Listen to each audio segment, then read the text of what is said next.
Welcome back to the Senior Living Show. Paul Najar here alongside the Associate Director, State Director of AARP, Scott Wigenest. And Scott, welcome to the show once again. Glad to be here. And it's May, which means it's all across the nation. It is Military Appreciation Month.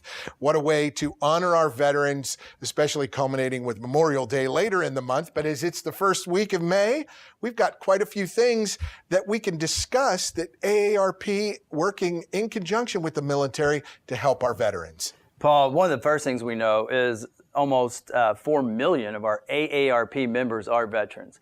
And we recognized years ago that we needed to find a way to meet their needs. They've served the nation, and we think now it's time for us to serve them. So from family caregiving to fraud prevention to making certain that they're getting their VA benefits, AARP has been working in Kentucky, has been working on this for about 3 years. We've got some terrific volunteers who are veterans helping us lead this effort. And you talk about so many veterans across the country, 291,000, almost 300,000 of them right here in the Commonwealth of Kentucky. And you and AARP are doing some really good things, as you just mentioned. But you just talk about how important that connection is in working to get them what they need as they need it. The real connection for us is working with our local partners like Lady Veterans Connect, the VFW, the American Legion, the National Association for Black Veterans here in Kentucky. And what we know is increasingly women are the largest growing number of veterans in the United States. So there's some special needs there. Where we are going now is we are going to have a series of events across the state, 3 of them, to make sure that veterans get a checkup on their VA benefits. And it's not just reaching the veterans, it's also reaching the veterans' families that can really help once they get a spark, once a family member, and I've got a nephew right now in the Army, and I salute you, little Lee, go get him. But you want to reach those families to say, hey, here's another option. That can help us help that family member. Right. It's AARP. Yeah, and I think one of the things is they've earned these benefits through their service, and they need to know what's available, how to apply for them, and make certain that they're getting those. And we work with members of Congress and their staff across the state to try and facilitate some of that. But I think the real key right now is we're celebrating the 50th anniversary of Vietnam, and so many of our World War II veterans are growing older, and now the Vietnam era veterans are needing these services as well.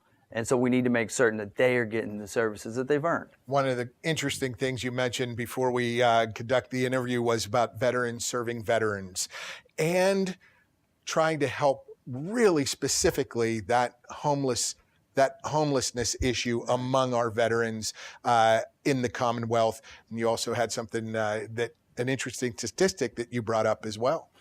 Last week, Lexington Mayor Linda Gorton made it clear that they had effectively ended homelessness in Lexington.